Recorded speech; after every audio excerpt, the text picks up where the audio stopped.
జై గురుదత్త. శనగబేడలు, బెల్లము, పచ్చి కొబ్బరి పాయసాన్ని తయారు చేద్దాం. నేను ఈ పాయసము నా తోటికోడలు నీరజ దగ్గర నేర్చుకున్నాను. 1 కప్పు శనగపప్పుని గోరువెచ్చని నీళ్ళల్లో 1 గంట పాటు నానబెట్టాను. తర్వాత ఆ శనగపప్పుని కుక్కర్లో వేసుకొని 3-4 విజిల్స్ రానివ్వాలి.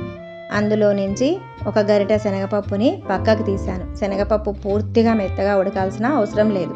80-90% ఉడికితే సరిపోతుంది. 1 కొబ్బరి చిప్పను బ్యాక్ సైడ్ కూడా పీల్ చేసుకొని కొబ్బరిని ప్యూర్ వైట్గా ఉండేట్లాగా చూసుకొని ముక్కలు కట్ చేసి పెట్టుకోవాలి. ఇప్పుడు 1 గిన్నెలో 1.5 కప్పు వరకు బెల్లం వేసి 1 టీ గ్లాసు నీళ్లు వేసి బెల్లాన్ని కరగడానికి పెట్టాలి. బెల్లం కరిగే లోపల 1 మీడియం సైజు గ్లాసు చిక్కని పాలు కాచి చల్లార్చి పక్కన పెట్టుకోవాలి. కరిగినటువంటి బెల్లాన్ని నిదానంగా శనగపప్పు ఉన్నటువంటి కుక్కర్లోకి ట్రాన్స్ఫర్ చేసుకోవాలి.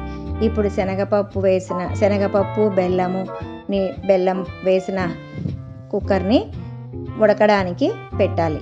పచ్చి కొబ్బరి మరియు 1 గరిటె శనగపప్పు తీసి పెట్టుకున్నాం కదా, దాన్ని మిక్సీలో వేసి దానికి 3 ఇలాచీ కూడా జత చేసి బాగా మెత్తని పేస్ట్ తయారు చేసుకొని ఉడుకుతున్నటువంటి శనగపప్పు బెల్లం మిశ్రమంలో ఈ పేస్టును కూడా వేసి కలిపి 4-5 నిమిషాల పాటు నిదానంగా సన్నని మంట పైనే ఉడకనివ్వాలి. అప్పుడు తీపంతా కూడా శనగపప్పుకి బాగా పడుతుందన్నమాట.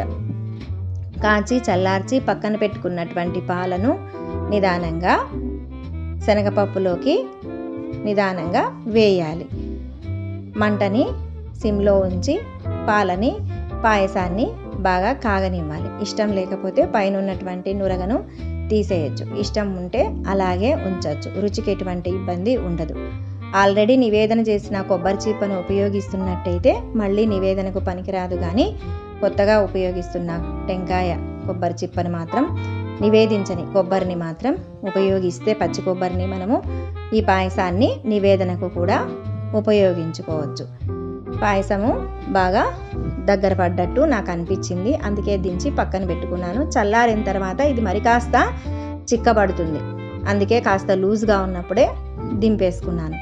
ఇప్పుడు పోపు గరిటె పెట్టి అందులో 2 స్పూన్ల నెయ్యి వేసి బాదం పలుకులు మరియు జీడిపప్పు పలుకుల్ని వేశాను. ఇలాచీని ఆల్రెడీ ఇందాక కొబ్బరి పేస్ట్లో వేశాను కాబట్టి ఇక్కడ అవసరం లేదు. నేను కిస్మిస్ వేయడం మర్చిపోయాను. మీకు ఇష్టం ఉంటే మీరు ఇక్కడ కిస్మిస్ని కూడా వేయచ్చు. స్టవ్ ఆపేసిన తర్వాత 1 స్పూన్ గసాలు వేశాను. ఎక్కువ వేడి నేతిలో గసాలు వేస్తే గసాలు మాడిపోయే ప్రమాదం ఉంది. అందుకే నేను స్టవ్ కట్టేసి చివరన గసాలు వేసి ఆ మిశ్రమాన్ని కూడా నేను పాయసంలో వేసి కలుపుతున్నాను. ఇప్పుడు పాయసం ready. Like, share, subscribe. Thank you.